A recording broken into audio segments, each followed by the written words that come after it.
ఈరోజు మన భారతదేశంలో డాక్టర్ బాబా సాహెబ్ అంబేద్కర్ గారి 134వ జయంతిని జరుపుకోవడం నిజంగా మన అదృష్టం. ఎందుకంటే స్వాతంత్ర పోరాటం నుంచి కూడా అదేవిధంగా ఈ దేశంలో ఉన్న ఎన్నో సామాజిక రుగ్మతలను డాక్టర్ బాబా సాహెబ్ అంబేద్కర్ గారు అనుభవించి ఇలాంటి అసాంఘిక దురాచారాలు మన దేశంలో ఉండకూడదని ఈ భారతదేశ రాజ్యాంగంలో ప్రపంచంలోని అన్ని దేశాల నమూనాలను సేకరించి ప్రపంచ మేధావైన డాక్టర్ బాబా సాహెబ్ అంబేద్కర్ గారు మన దేశానికి ఒక గొప్ప రాజ్యాంగాన్ని రచించి మన బడుగు బలహీన వర్గాలు అదేవిధంగా ఎస్సీ ఎస్టీ బీసీ ముస్లిం మైనారిటీలు పేదలు అదేవిధంగా ఉన్నత వర్గాలలో ఉన్న పేదలందరి కోసం ఎంతో గొప్ప రాజ్యాంగాన్ని ఈ దేశానికి అందించిన దాత డాక్టర్ బాబాసాహెబ్ అంబేద్కర్ గారు. ఎందుకంటే ఈ దేశంలో ఎంతోమంది ధనికులు పేదవారు అంటరాని వారు అదేవిధంగా వివక్షకు గురవుతున్న ఎంతోమంది కోసం ఆయన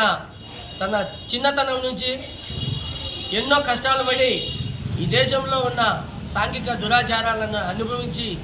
ఇలాంటి దురాచారాలు నా దేశంలో ఉండకూడదు, పేద వర్గాల కోసం ఎంతో కష్టపడి ఈ రాజ్యాంగాన్ని రచించి అందులో పొందుపరిచి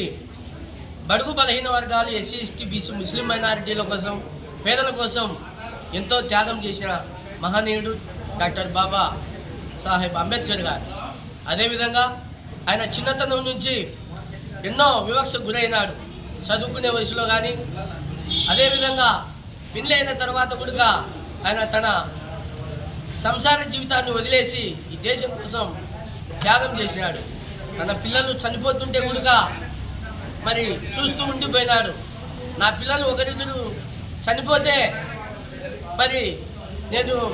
ఈ విధంగా బాధపడితే మరి ఈ దేశంలో ఉన్న ఎంతోమంది పేద పిల్లలు చనిపోతూ ఉన్నారు, నేను వారి కోసం కదా కష్టపడాల్సిందని వారి కోసం కదా నా మేధస్సును ఉపయోగించాల్సిందని ఆయన ఈ దేశానికి మరి ఎంతో సేవ చేస్తూ భారత రాజ్యాంగంలో మరి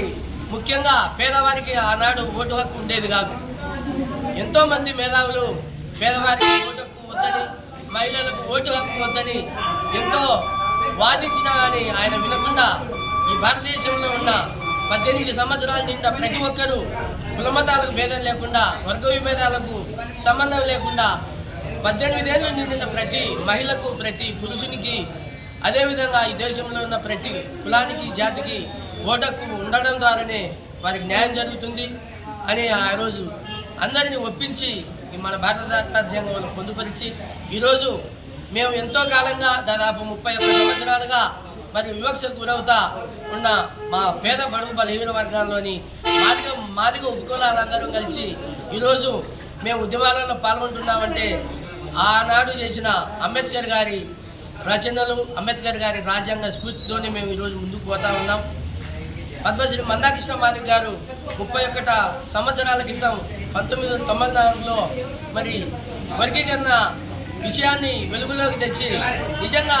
ఎస్సీలోని 59 కులాలు మరి సాంఘిక దురాచారానికి అదేవిధంగా రాజకీయ మరి సామాజిక మరి అదేవిధంగా ఉద్యోగ రంగాల్లో వివక్షకు గురవుతూ ఉన్నారని ఉద్యమాన్ని పెట్టి మార్కెట్ రిజర్వేషన్ పోరాట సమితి మందాకృష్ణ మాదిగ గారి ఆధ్వర్యంలో మేమందరము కలిసికట్టుగా పనిచేసి ఈరోజు నిజంగా సుప్రీంకోర్టులో మాకు న్యాయం జరిగింది. మరి అదేవిధంగా ఎస్సీ వర్గీకరణ జరిగిందంటే అది కేవలం మన ప్రియతమ నాయకుడు బాబా సాహెబ్ అంబేద్కర్ గారి స్ఫూర్తి, అంబేద్కర్ గారు రచించిన రాజ్యాంగం వల్లనే మాకు ఈరోజు మాకు వర్గీకరణ ఫలాలు